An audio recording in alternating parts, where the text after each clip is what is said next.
오늘 1절을 보면 여호와에게가 블레셋 땅에 있은 지 7개월이 지났다고 했습니다. 언약궤는 블레셋 땅에서 7개월을 머물렀습니다. 여호와에게는 성경 속에서 여러 이름으로 불러졌습니다. 궤, 증거궤, 법궤, 여호와의 언약궤, 하나님의 궤, 만군의 여호와의 언약궤, 주의 능력의 궤, 거룩한 궤 등입니다. 언약궤는 하나님의 임재를 상징했고 하나님의 주권과 영광을 나타냈습니다. 아론의 쌍난 지팡이와 만나 한 오매를 담은 항아리, 그리고 두 돌비를 보관했으나 솔로몬 때는 두 돌비만 보관했다고 합니다. 또한 증거궤는 조각목 또는 아카시아 나무로 번역되는 시띠 나무로 만들어서 순금으로 입혀졌습니다. 그 이름처럼 하나님의 언약과 증거, 능력과 거룩, 주권과 영광을 나타내는 하나님께서 임재하고 계심을 상징하는 하나님의 궤가 전쟁에서 빼앗겨서 브레셋 사람들의 땅에서 7개월이 지났다는 것입니다. 언약궤에 들어있는 돌판의 10계명 내용의 첫째와 둘째 계명이 무엇입니까? 너는 나 외에는 다른 신들을 내게 두지 말라. 너를 위하여 새긴 우상을 만들지 말고 또 위로 하늘에 있는 것이나 아래로 땅에 있는 것이나 땅 아래 물속에 있는 것의 어떤 형상도 만들지 말며 그들에게 절하지 말며 그것들을 섬기지 말라. 이렇게 말씀하고 계십니다. 그런데 블레셋 땅에 있던 다곤 신은 무엇입니까? 블레셋 민족은 원래 해양 민족이었습니다. 특히 아스돗은 애국가의 교육을 위한 관문이었습니다. 다곤은 상반신은 수염이 있는 남자가 왕관을 쓰고 있는 형상이고 하반신은 물고기 형상으로 바다에서 헤엄치고 있는 모습입니다. 바알과 물고기 형상을 숭상하는 그런 우상입니다. 한번 그림을 한번 보겠습니다. 자료 1번. 이렇게 생겼습니다. 이게 다곤신입니다. 왕관을 쓰고 남자의 얼굴과 그리고 물고기 하체를 가지고 있는 그런 우상입니다.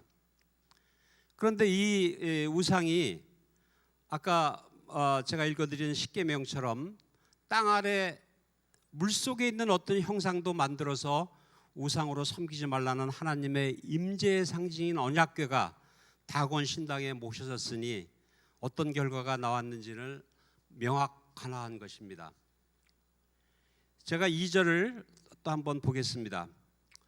그들이 대답했습니다. 이스라엘 하나님의 궤를 돌려보내려면 빈손으로 그냥 보내서는 안 됩니다. 반드시 그 신에게 속건 제물을 바쳐야 합니다. 그래야만 여러분이 낫게 되고 또 그들이 여러분에게서 떠나지 않았는지도 알게 될 것입니다. 원래 언약궤는 베델에 있었습니다. 그러다가 실로로 옮겨졌습니다.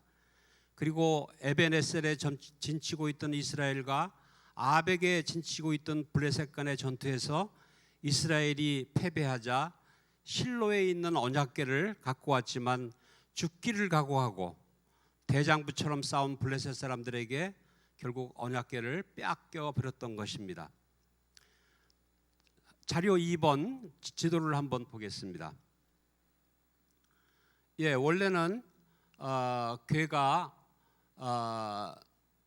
아까 말씀드린 대로 베델에 있다가 실로로 옮겨졌습니다. 그래서 아벡과 에벤에셀에 있던 이스라엘 민족, 아벡에 있는 브레셋 민족이 싸우다가 결국은 이제 패배를 하니까 실로에 있던 언약궤가 에벤에셀로 옮겨지고 또 아벡에서 빼앗기게 됩니다. 그래서 블레셋 사람들은 그 법궤를 아스돗으로 옮깁니다. 그리고 가드로 옮겼다가 또 에그론으로 이렇게 또 베세메스로 기랏 여아림으로 갔다가 최종적으로 다윗 시대에 예루살렘으로 옮기게 됩니다. 언약궤를 아벡에서 빼앗겼을 때가 BC 1050년경이라고 합니다.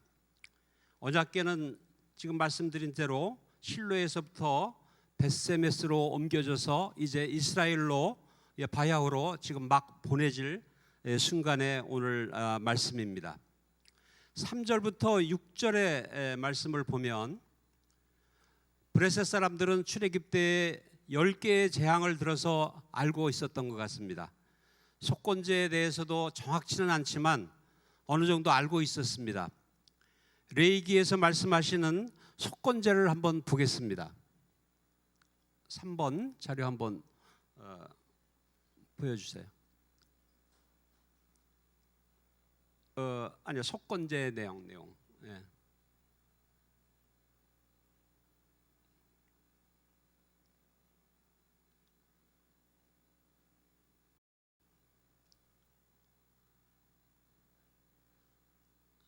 그래요? 그래서 속건제는 성물에 손을 댔을 때, 부지부실 중에 손에 댔을 때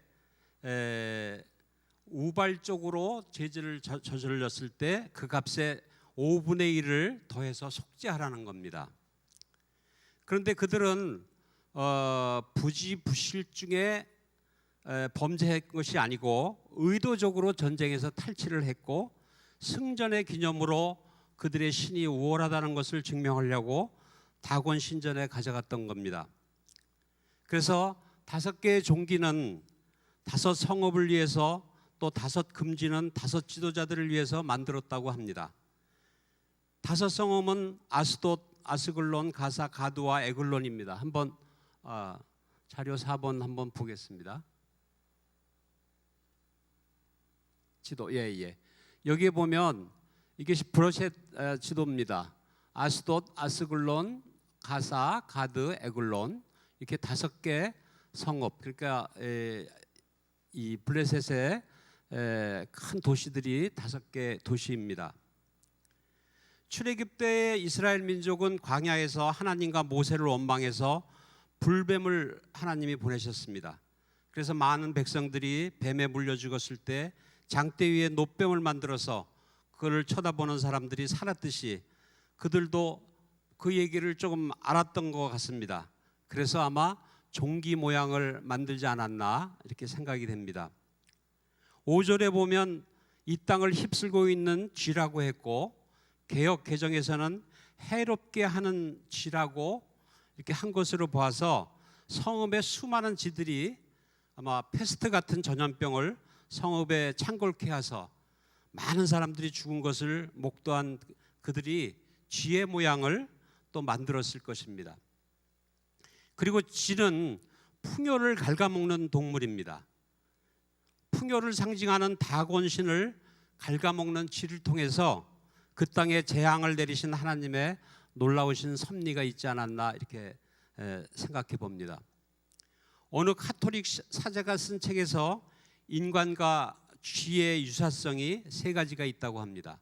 첫째로는 개체수가 비슷하고, 둘째는 환경 적응력이 비슷하고, 셋째는 모멸스러운 것이 비슷하고 합니다. 결국 브레셋의 모든 지역이 죽음의 공포에 휩싸였습니다. 7절로 12절에 보면 그런 와중에서도 언약궤를 보내기 전에 그들은 하나님의 권능을 테스트합니다. 멍에를 맨 적이 없는 저신하는 암소 2마리를 수레에 끌게 하고 언약궤와 속건제물을 싣고 벳세메스를 향해 떠나게 합니다.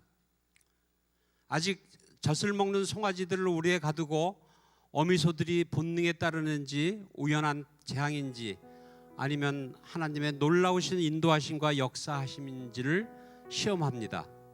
소들은 벳세메스를 향해서 곧바로 올라갑니다.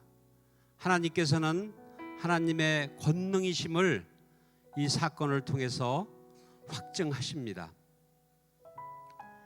말씀을 정리해 보겠습니다.